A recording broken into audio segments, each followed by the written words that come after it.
Je fais pour mériter l'amour de Dieu. Qu'ai-je fait pour mériter l'amour de Dieu?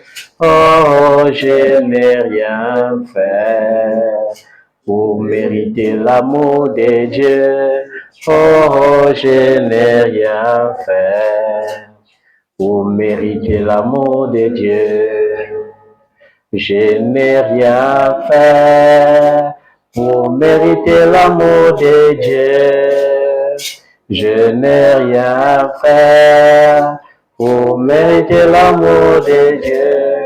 Oh, je n'ai rien fait pour mériter l'amour de Dieu. Oh, je n'ai rien fait pour mériter l'amour de Dieu. Je n'ai rien fait pour mériter la grâce de Dieu. Je n'ai rien fait pour mériter la grâce de Dieu. Oh, je n'ai rien fait pour mériter la grâce de Dieu. Oh, je n'ai rien fait pour mériter la grâce de Dieu. Je n'ai rien fait pour mériter la grâce de Dieu. Je n'ai rien fait pour mériter la grâce de Dieu. Oh, je n'ai rien fait pour mériter la grâce de Dieu. Oh, je n'ai rien fait pour mériter la grâce de Dieu. Oui, nous n'avons rien fait pour mériter sa grâce. Nous n'avons rien fait pour mériter son amour. La Bible dit qu'il a paru comme un homme dont personne ne souhaitait soutenir le regard. Il a paru comme défiguré, rejeté de tous les hommes. Mais c'est pour toi et moi qu'il a porté toutes ses peines. C'est pour toi et moi qu'il a accepté de quitter son trône. Car la voix du Seigneur disait dans le ciel, qui enverrai-je? Qui irait pour nous? Aucun ange ne fut trouvé digne, aucun archange. Mais Dieu lui-même, du haut de son trône, par amour pour toi et pour moi, se fit chair. Il devint comme un simple homme, goûtant à la souffrance et à la boue humaine, venant nous tirer de notre propre saleté. Nous étions errants comme nos ancêtres, errants dans les ténèbres, errants et esclaves du péché. Mais Dieu l'a fait devenir péché afin que par lui nous soyons justifiés. Seigneur, nous n'avons pas mérité cette grâce. Tu nous as donné ta vie toi-même parce que tu as le pouvoir de donner et tu as le pouvoir de reprendre. Nous voulons te dire merci pour tout. Depuis que nous sommes nés jusqu'à ce jour, tu ne cesses d'être avec nous. Parfois, nous croyons que nous n'avons pas ce que nous désirons. Parfois, nous croyons que nous sommes tellement malheureux. Mais par-dessus tout, nous sommes vivants et pleins d'espoir. Parce que nous savons, Seigneur, qu'en dehors de nos ambitions, qu'en dehors de nos projets, tu as un dessein pour chacun de nous. Et ton dessein, Seigneur, n'est pas un dessein de malheur, mais un dessein qui projette la paix, le bonheur et la prospérité. Nous te sommes infiniment reconnaissants. Reconnaissant, Seigneur, pour chaque quotidien. Reconnaissant pour ta bonté, tes bontés qui se renouvellent chaque matin, chaque mois, chaque seconde. À chaque pas de notre vie, tu es présent. Tu nous gardes lorsque nous sortons. Tu nous gardes lorsque nous rentrons. Et même lorsque nous sombrons dans le sommeil de l'inconscience, ta présence nous rassure encore. Même lorsque nous sommes désespérés, même lorsque nous dormons en soupirant, c'est toi encore qui rassure nos cœurs. C'est ta grâce qui rassure notre lendemain. Merci Seigneur. De savoir présent Seigneur nous rassure. C'est pourquoi nous ne craignons pas le lendemain. Au contraire Seigneur, nous voulons rire du lendemain. Parce que toi tu as dit, ne vous inquiétez pas du lendemain. Le lendemain aura soin de lui-même. Seigneur Jésus, tu laisses accomplir chaque chose en son temps. Tu donnes ce qu'il faut en son temps. Ce n'est pas parce que nous prions beaucoup. Ce n'est pas parce que nous jeûnons beaucoup. Mais c'est parce que tu nous aimes. Et c'est parce que tu nous as toujours aimés. Nous te rendons grâce, Seigneur, pour tout ce que tu fais et pour tout ce que tu feras encore. Nous te rendons infiniment grâce, ô Dieu. C'est toi la source de notre vie, la source de notre bonheur, la source de notre bien-être. Nous croyons, Seigneur, que tu nous as fait de nous des hommes capables d'accomplir des grandes choses, capables d'accomplir le miracle. Car lorsque tu décris Élie dans le livre de Jacques, tu nous rappelles qu'il était un homme de la même nature que nous-mêmes. Mais il t'a demandé de fermer le ciel pendant 3 ans et 6 mois, et tu as fermé le ciel. Cela prouve, Seigneur, que tu es un Dieu qui répond. Tu es un Dieu qui agit. C'est notre incrédulité, c'est notre impatience, nos pensées tumultueuses qui nous font croire que ta main n'agit plus. Mais nous croyons, Seigneur, que ta droite agit encore. Et même lorsque nous nous lançons dans un projet, Seigneur, tu connais la fin avant le commencement. Seigneur, tu es le Dieu d'assurance et le Dieu qui peut rassurer. Nous comptons fermement sur toi avec action de grâce ce soir. Et en même temps, Père, nous voulons, dans ta présence, nous soumettre entièrement à toi, corps, âme et esprit. T'appartenir entièrement afin, Seigneur, de jouir de notre nature divine. Cela n'est possible, Seigneur, que si notre repentance est sincère. Seigneur, tu connais tous nos manquements. Tu connais toutes nos craintes. Tu connais nos incrédulités, nos actions mauvaises.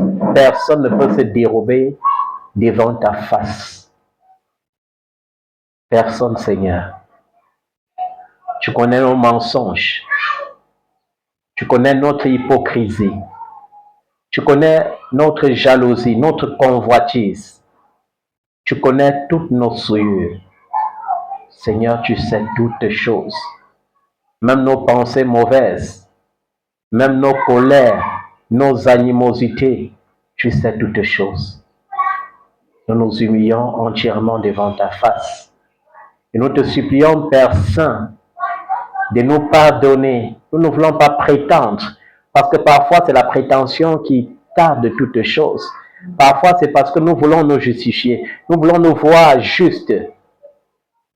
Pourtant, toi-même tu as dit dans ta parole que celui qui dit qu'il n'a pas de péché, c'est Dieu lui-même et la vérité n'est point en lui.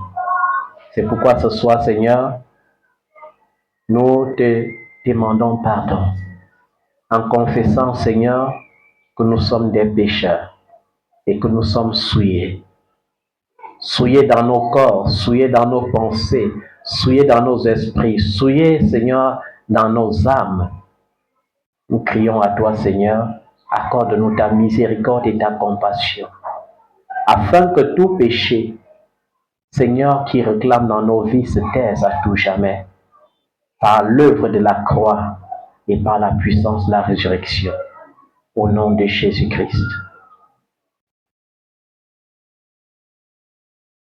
Père, tant qu'on n'est pas affranchi, on demeure esclave. Et tant qu'on n'a pas su qui on est, tant qu'on ne reconnaît pas qu'on est héritier de Dieu, on ne diffère pas, on ne diffère en rien d'un esclave. C'est l'esclave qui manque de tout. C'est l'esclave qui mendie.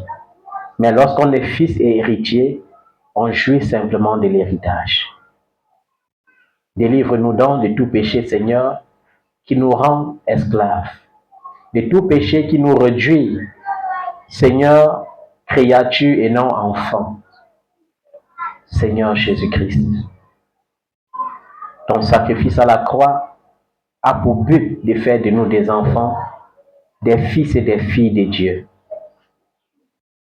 Fais donc, Seigneur, que nous transcendons cette nature humaine, afin d'être délivrés, Seigneur, de toutes les lois de réclamation du sang et de la chair, afin d'être délivrés de toute réclamation de la nature, Seigneur, physique ou spirituelle, et de t'appartenir entièrement. Seigneur, nettoie nos mains par le sang de Jésus-Christ, nettoie nos cœurs par le sang de Jésus-Christ, nettoie nos pensées par le sang de Jésus-Christ, et accorde-nous la vie abondante. Il est écrit, Seigneur Jésus-Christ, dans l'évangile de Jean, le chapitre 6, que si dans le Fils nous affranchit, nous serons réellement libres. Seigneur, viens et nous serons libérés. Touche-nous et tout changera instantanément par le puissant nom de Jésus-Christ. Merci Seigneur pour ta miséricorde et ta compassion. Merci pour ton amour. Au nom de Jésus-Christ. Amen. Bien souvent, bien-aimés, on nous enseigne qu'il faut toujours dire tout va bien. Alléluia. Et c'est vrai parce qu'en tant que chrétiens, si nous n'avons plus d'espérance, alors que seront les païens? En tant que chrétiens, enfants de Dieu, si nous n'avons plus d'espoir, alors comment pourrons-nous être la lumière du monde, capable d'éclairer ceux qui sont dans les ténèbres? Devant eux, tu dois dire tout va bien, mais lorsque tu es dans la présence de ton Père, de ton Dieu, n'oublie pas qu'un enfant qui a des besoins et qui ne demande pas, ne peut pas recevoir. Lorsque tu es dans la présence de ton Créateur, ne lui cache pas tes besoins. Dis-lui exactement tout ce dont tu as besoin. Montre-lui tes souffrances, montre-lui tes douleurs, montre-lui tes craintes. C'est pourquoi la Bible dit dans le livre de Philippiens, chapitre 4, ne vous inquiétez de rien. Alléluia. Amen. Mais en toute chose, faites connaître vos besoins à Dieu par des prières, par des supplications et par des actions de grâce.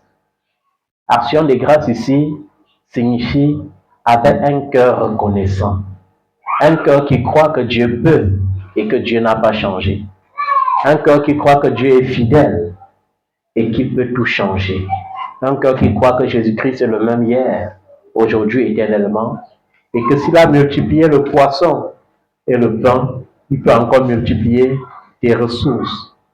S'il a changé l'eau en vin, il peut changer ta situation, il peut changer ta vie. Nous sommes dans un monde où parfois, lorsque nous marchons sans avoir la connaissance du spirituel, nous sommes perdus. Dans le livre d'Isaïe 54, au verset 17,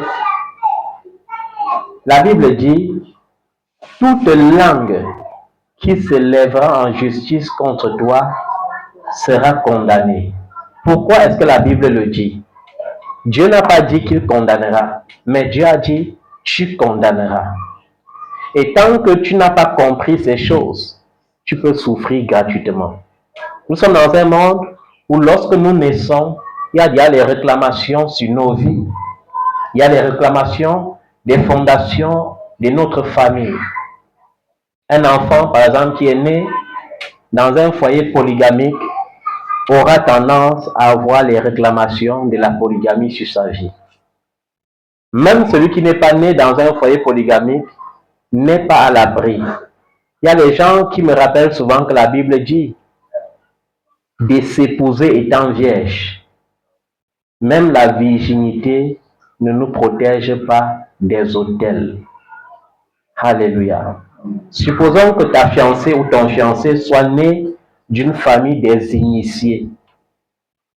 Elle grandira sans savoir qu'elle est porteuse d'une sorcellerie inconsciente. Et le même jour que vous vous mettrez ensemble, il y aura un déclic total dans ta vie. C'est pourquoi la Bible dit, l'apôtre Paul dit dans 1 Corinthiens chapitre 6 verset 16, que si un homme se met avec une femme, il devient un seul corps avec cette femme. Ce n'est pas seulement dans le cadre du mariage. Parfois, il y a des réclamations qui se passent dans ta vie depuis que tu as eu tes premières relations. Et en tant qu'enfant de Dieu, parfois, j'ai entendu quelqu'un me dire, une fois en Christ, peu importe le nombre de relations qu'on a eues, on devient sanctifié et on devient des vierges. Ça semble logique. Ça semble clair. Mais tu ne deviendras vierge que lorsque tu auras pris le temps de te placer devant ton Dieu et faire taire les réclamations sur ta vie. Il y a plusieurs personnes qui sont enchaînées. Les finances sont enchaînées. La grâce est enchaînée. L'éternel recommencement. Tu fais tout, mais tu ne produis pas, tu ne fructifies pas. Tu es toujours rejeté. Tu es toujours en train de quémander l'amour, de quémander la cohabitation avec les autres. Parfois, c'est une réclamation dans ta vie. As-tu pris soin, en tant qu'enfant de Dieu, d'aller dans la présence de Dieu et de briser les réclamations des âmes dans ta vie? Parce qu'une fois que tu t'es lié à quelqu'un, tu t'es lié à son âme. Et par conséquent, à l'essence même de sa vie. C'est-à-dire que désormais, si dans ta famille on vivait longtemps, et tu te mets avec quelqu'un qui est issu d'une famille où la mort est prématurée, si tu rien n'est fait, tu commenceras à subir la mort prématurée. Nous avons vu dans la Bible, David, l'homme selon le cœur de Dieu. On l'appelle l'homme selon le cœur de Dieu. Il est parfait dans l'amour. Mais nous avons vu comment, malgré sa repentance, parce que l'œuvre de la croix n'était pas encore accomplie, ses enfants ont subi des liens liés à son péché, au point que l'inceste et le meurtre sont entrés dans sa maison. Et aujourd'hui, beaucoup d'enfants de Dieu, parfois on ne te demande même pas, tu n'as pas besoin, lorsque tu as balayé ton passé, de raconter ton passé, peut-être à ton conjoint ou à ton fiancé. Mais tu as pour obligation et pour devoir de t'assurer que ton âme devienne pure, pour ne pas engendrer la souffrance inutile dans la vie de ton conjoint ou de ton fiancé, voire même de tes enfants. Il y a certaines réclamations héréditaires qui ne touchent que les enfants filles. Il y a des gens qui vont naître d'une famille, ils ont leurs frères. Ils se rendent compte que leurs frères produisent des enfants qui n'ont aucun problème physique, spirituel, mental. Les enfants sont normaux, ils n'ont pas de maladie.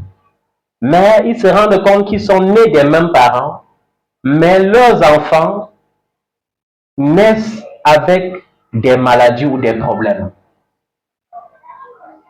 Et j'expliquais à quelqu'un que quand un lien est utérin, ça ne touche jamais les hommes et leurs enfants.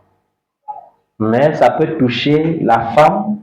Et si tu t'amuses, ça te touche, après ça touche ta fille, après ça touche, après ça touche, après ça touche. C'est pourquoi on verra que dans certaines familles, une femme engendre des filles très belles, très intellectuelles, mais qui à la fin ne se soucient plus d'elles-mêmes, ni de leur propre vie. C'est-à-dire qu'elles vivent comme dans un rêve, elles vivent comme si Dieu n'avait pas dit d'aller accomplir une mission sur la terre, et la plus belle mission d'une femme, c'est la famille. Mais tu vas voir, lorsqu'on a des réclamations sur la vie, il peut arriver qu'on vive pendant 40 ans, 50 ans, sans se soucier de la notion de la famille. On se soucie du bien-être quotidien, du bien-être à long terme. Est-ce que j'ai impacté les vies? Est-ce que mes finances sont au top? Est-ce que je suis dans une bonne entreprise? Le reste, on ne pense pas à ça. Et ce sont des réclamations. La question est celle-ci ce soir. Est-ce que quand tu regardes ta vie, tu sens que ta vie est normale? Est-ce que quand tu regardes ta vie, en te comparant même à certains païens, parce que même les païens jouissent de la bénédiction héréditaire, tu vas voir certaines personnes qui vivent très mal, mais qui jouissent des bienfaits de leurs parents ou de leurs ancêtres qui ne sont plus. Bibliquement parlant, on a vu le fils de Salomon commettre le péché qui est très abominable devant les yeux de l'Éternel, à savoir le péché de l'idolâtrie. On a vu ce roi très sage et très riche, Salomon, aller se prosterner devant les dieux de ses femmes, ce qui est une abomination devant les yeux de l'Éternel. Mais on entend l'Éternel lui dire, parce que tu as fait cela, à cause de David, c'est-à-dire à cause de ton père qui a été juste et agréable à mes yeux, je ne te punirai pas, mais je punirai l'enfant qui viendra te succéder sur ton trône. Alors, quand nous demandons de veiller à ce qu'il n'y ait point de réclamation dans nos vies, ce n'est pas seulement pour notre bien-être, c'est aussi pour le bien-être à long terme. Est-ce que tu penses à ta progéniture? Est-ce que tu penses à ta descendance après toi? Est-ce que tu vas laisser les enfants qui vont souffrir une souffrance gratuite sans même savoir la cause? Ou bien est-ce que tu dois réparer les brèches pendant qu'il est temps? Nous avons beaucoup de réclamations dans nos vies souvent. Parfois, ce sont des gens que tu as aimés et qui ne trouvent plus leurs intérêts derrière toi, mais plutôt que de te laisser tranquille, ils partent faire des incantations, ils partent jeûner, ils partent déclarer des paroles pour nuire à ta vie, alors que tu ne les as rien fait. C'est pourquoi nous voyons dans les psaumes, David qui dit, ceux-là sont infidèles, ceux qui m'attaquent sans cause. Il y a des gens qui vont t'attaquer même sans cause.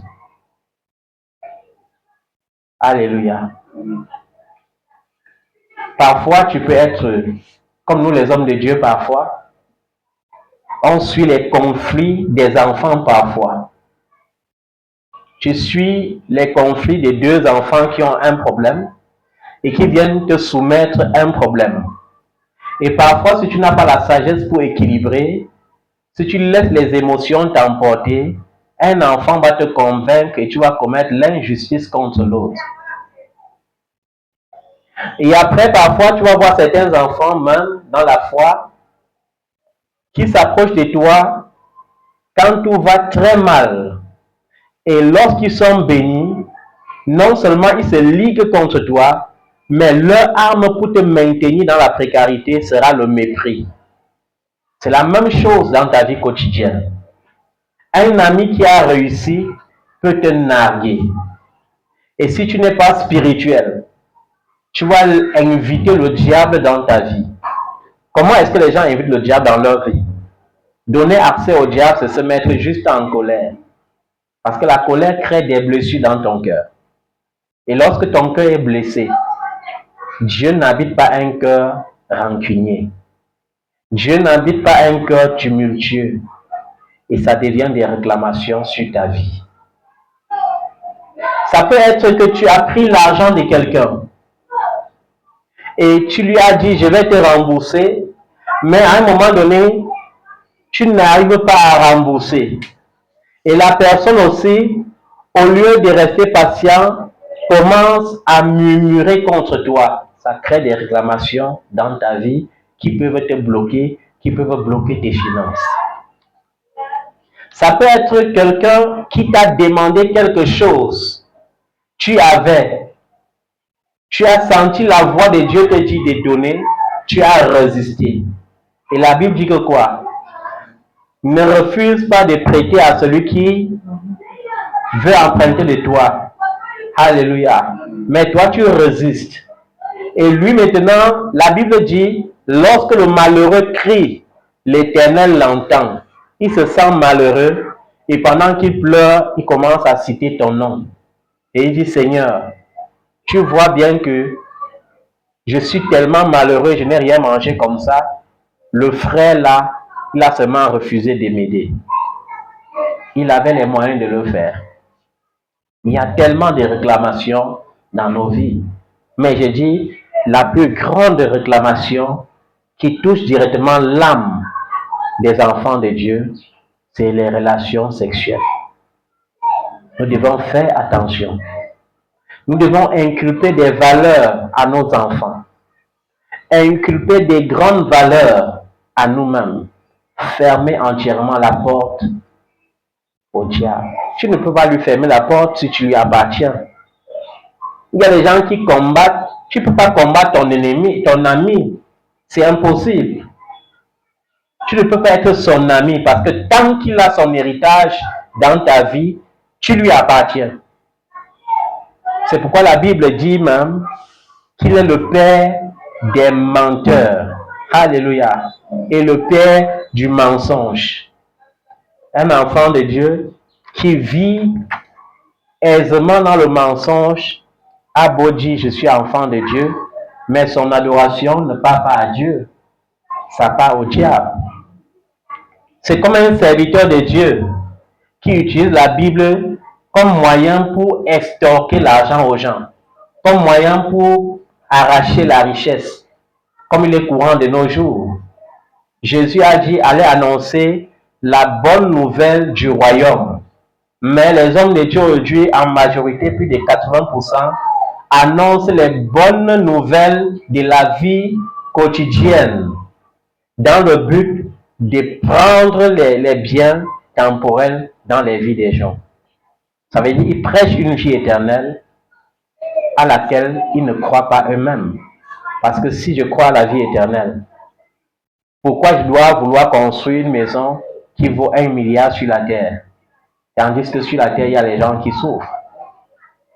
Si je crois à la vie éternelle, malgré le fait que je sois milliardaire, je dois chercher juste un abri confortable et non un abri qui frappe à l'œil des hommes.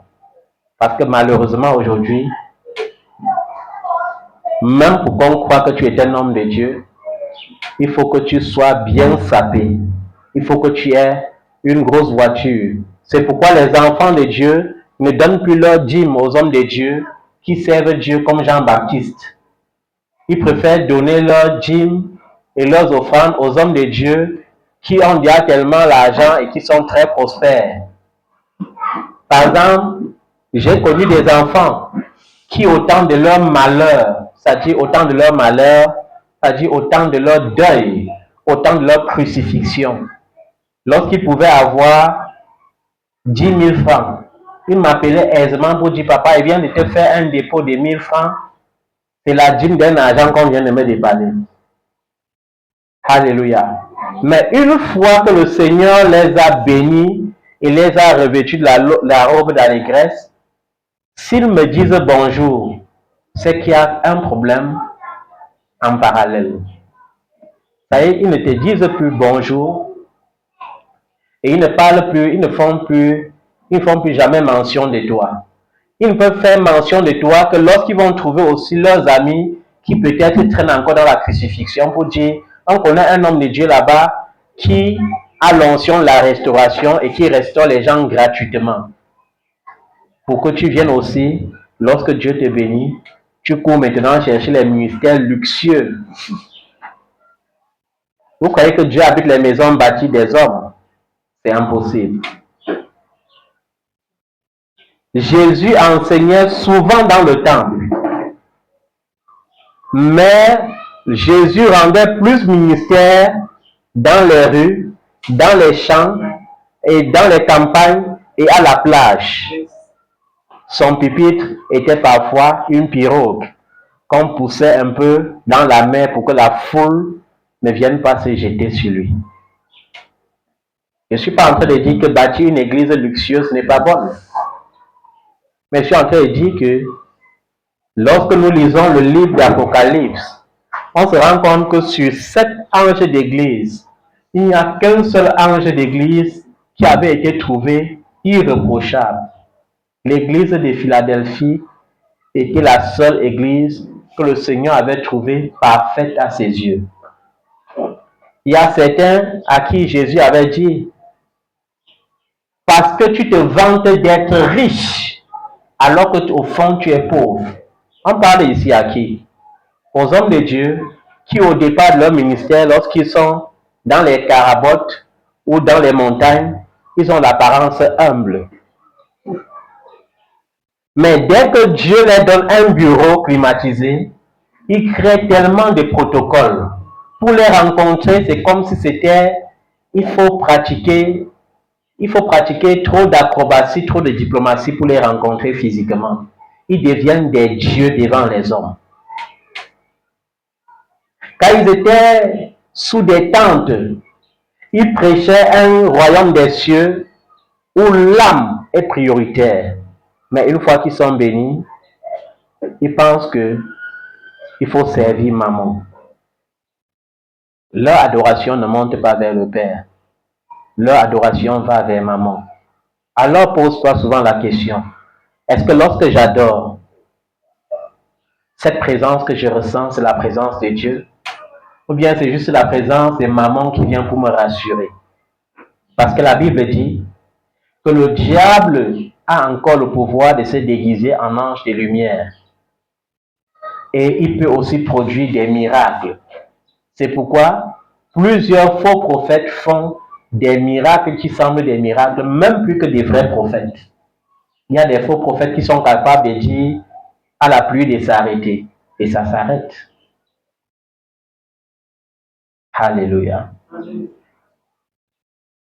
Est-ce que ton adoration va au Père? Ton adoration va chez qui? C'est pourquoi la Bible dit, là où se trouve ton trésor, là aussi se trouvera ton cœur.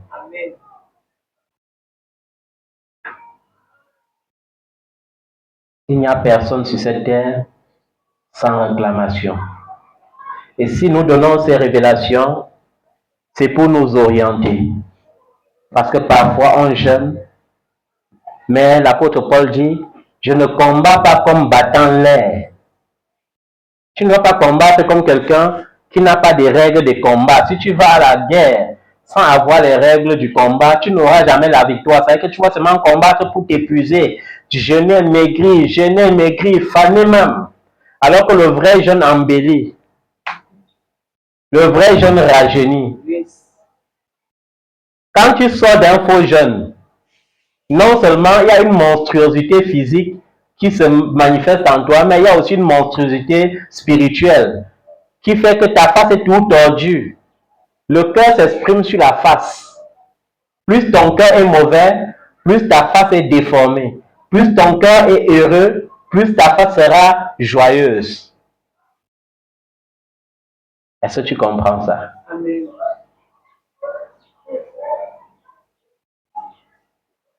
Ta pensée, ce sont les yeux de ton cœur. Quand tu dors, tu penses à quoi? Quand tu es réveillé, tu penses à quoi? Quand tu souffres, tu penses à quoi? Ce soir, nous allons faire une courte prière parce que nous sommes mercredi. Si on était dimanche, on allait pousser plus loin. Mets-toi sur tes pieds. Tu vas dire avec moi, Père Céleste, je te rends grâce de ce que tu m'as délivré de la puissance des ténèbres et tu m'as transporté dans le royaume du Fils de ton amour. Tu m'as ressuscité avec Christ et tu m'as fait asseoir avec lui dans les lieux célestes, au-dessus de toute autorité, de toute domination, de toute principauté, ou de tout nom qui peut se nommer dans le siècle présent et dans le siècle à venir.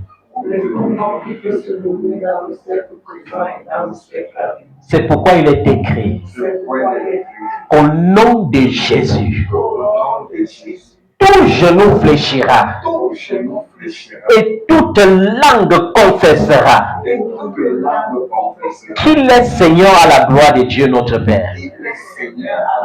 Et je peux m'appuyer avec assurance sur cette parole pour ordonner aux situations qui minent ma vie de fléchir maintenant. Si c'est la maladie, je t'ordonne de fléchir. Si c'est l'échec, toi, échec, je t'ordonne de fléchir. Au nom de Jésus. Si c'est la stagnation, je t'ordonne de fléchir au nom de Jésus. Le manque, je t'ordonne de fléchir au nom de Jésus. La pauvreté spirituelle, matérielle, financière, je t'ordonne de fléchir maintenant. Au nom de Jésus-Christ. Le rejet, je t'ordonne de fléchir au nom de Jésus. Père, qu'importe la situation, j'ordonne à cette situation de changer maintenant. Au nom de Jésus. Les échecs répétés. Je vous ordonne de fléchir au nom de Jésus. Là où mes parents ont échoué, je vais réussir. Je vais marquer ma génération. Je vais marquer mon histoire. Au nom de Jésus. On ne me refusera jamais un papier. Tout ce qu'on avait refusé à mes parents, ils n'ont pas pu impacter. Ils n'ont pas pu vivre des grandes choses. Ils n'ont pas pu s'asseoir à la table avec les grands. Mais moi, au nom de Jésus, on ne me refusera aucun document important. On ne me refusera jamais aucun poste stratégique. J'aurai des nominations sur le plan national et international. Tout visa que je vais demander, je vais obtenir. Toute carte de séjour que je vais demander, je vais obtenir. Toute naturalisation que je vais demander, je vais obtenir. Tout financement que je vais demander, je vais obtenir. Je suis né pour réussir. Et Christ a payé le prix à la croix pour ça. L'œuvre de la croix, l'œuvre de la croix, l'œuvre du sang de Jésus-Christ parle en ma faveur. Je refuse, Seigneur, d'échouer. Je refuse d'échouer. Ce soir, Je déclare au nom de Jésus Je déclare au nom de Jésus que tout ce que je lirai sur la terre que tout ce que je lirai sur la terre sera lié dans les cieux. sera lié dans les cieux. Et tout ce que je délierai sur la terre Tout ce que je lirai sur la terre sera délié dans les cieux. sera lié dans les cieux. Ce soir, Ce soir, je délie ma vie je délie ma vie au nom de Jésus. au nom de Jésus. Je délie ma destinée Je délie ma destinée au nom de Jésus. au nom de Jésus. Je délie mes finances Je délie mes finances au nom de Jésus. au nom de Jésus. Je délie mes papiers Je délie mes papiers au nom de Jésus. au nom de Jésus. Je délie mes projets Je délie mes au nom de Jésus. au nom de Jésus. Je délie mes finances Je délie mes finances au nom de Jésus. au nom de Jésus. Je délie mes relations Je délie mes relations au nom de Jésus. au nom de Jésus. Je délie ma gloire Je délie ma au gloire nom de Jésus. au nom de Jésus. Je délie mon succès Je délie mon au succès nom de Jésus. au nom de Jésus. Je délie ma vigueur Je délie ma au gloire nom de Jésus. au nom de Jésus. Ce soir, Ce soir, au nom de Jésus, au nom de Jésus. je lis et je paralyse Je lis et je paralyse toute malédiction qui plane sur ma vie, toute malédiction, toute réclamation qui réclame ma vie. Je lis cela au nom de Jésus. Tout échec est lié Tout échec est lié au nom de Jésus. au nom de Jésus. Toute pauvreté est liée Toute pauvreté au nom de Jésus. au nom de Tout Jésus. ridicule, Tout ridicule, toute humiliation toute humiliation est liée maintenant est liée maintenant par le nom de Jésus. par le nom de Jésus. Je lis la pauvreté Je lis la pauvreté par le nom de Jésus. par le nom de Jésus. Le Seigneur a dit dans sa parole, Le Seigneur a dit dans sa parole, il n'y a donc maintenant il n'y a donc plus aucune condamnation pour moi, plus aucune condamnation pour moi. car Christ a payé le prix Car Christ a payé de ma libération et de ma délivrance. de ma libération et de ma délivrance. Par son sang et par l'œuvre de la croix. Par son sang et par l'œuvre de Il la a effacé l'acte dont les ordonnances me condamnaient et qui subsistait contre moi. Il l'a détruit en le courant à la croix, à la croix de Golgotha. À cause de cela, je me dresse au nom de Jésus contre toute réclamation satanique liée à ma vie passée, liée à mes relations passées, liée à mes unions passées. Oui, Seigneur, je me lève contre ces réclamations sataniques et je les brise au nom de Jésus. Toute réclamation sur ma vie, lorsque j'étais encore dans les ténèbres, j'annule par l'œuvre de Christ à la croix. J'annule toutes les paroles qui s'élèvent contre moi, toutes des réclamations par des incantations, par des jeunes de ceux qui me haïssent, par les souhaits de ceux qui me haïssent. Seigneur, je fais taire ces réclamations ce soir. Je te présente mes dossiers. Je te présente mes projets. Seigneur, s'il y a un homme quelque part, s'il y a une femme quelque part qui bloque mes dossiers, qui s'est assis sur mes projets, de la même manière que les anges avaient roulé la pierre de Satan, je commande à cette femme de se lever au nom de Jésus. Je commande à cet homme de se lever au nom de Jésus. Père, que ce soit dans ma famille, selon la chair, ou dans ma famille spirituelle, ou dans mes connaissances, s'il y a quelqu'un quelque part qui cite des incantations, qui prononce des paroles d'incantation contre mes projets, ce soir, je réclame ma victoire par le nom de Jésus, par l'œuvre de la croix de Golgotha. Je réclame ma victoire. Je fais taire maintenant toute incantation, toute prière malsaine, toute prophétie malsaine qui domine sur mes projets.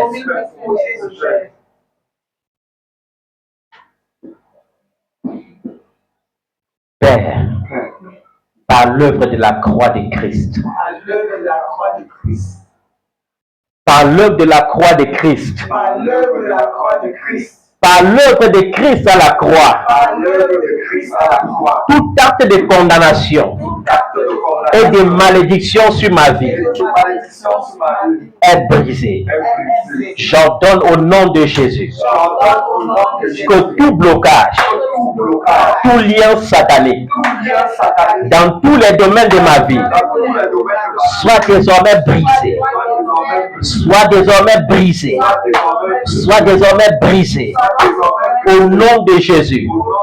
Et que toute langue qui se dresse contre moi en jugement soit condamnée, soit condamnée, soit condamnée au nom de Jésus. Merci Seigneur, car l'œuvre de la croix m'a béni. L'œuvre de ta croix m'a béni. Merci Seigneur. Merci Seigneur. Au nom de Jésus. À partir de ce soir, je peux dire Seigneur que tout va bien. Je peux le dire avec assurance, même si je vois le contraire, que tout va bien. Je peux le dire et je crois que tout va bien. Parce que Seigneur, tu te glorifies. Même dans mes souffrances, même dans mes manquements, comme pour la femme tsunamite. Merci Seigneur. Tu n'as pas changé. Alors, voilà une courte exhortation de joie pour clôturer. Dans 2 Rois chapitre 4, du verset 23 au verset 26, nous voyons la femme tsunamite qui vient de perdre son seul fils et le seul fils qu'elle a eu dans sa vieillesse. Au verset 23, elle dit à son mari, « Envoie-moi, je te prie, un des serviteurs et une des ânesses. Je veux aller en hâte vers l'homme de Dieu et je reviendrai. » Son mari lui dit, « Pourquoi veux-tu aller aujourd'hui vers lui? Ce n'est ni nouvelle lune ni sabbat. » Elle répondit, « Tout va bien. » Alléluia. Amen. Tout va bien. Voilà un acte de foi profond. Un acte de foi tellement profond.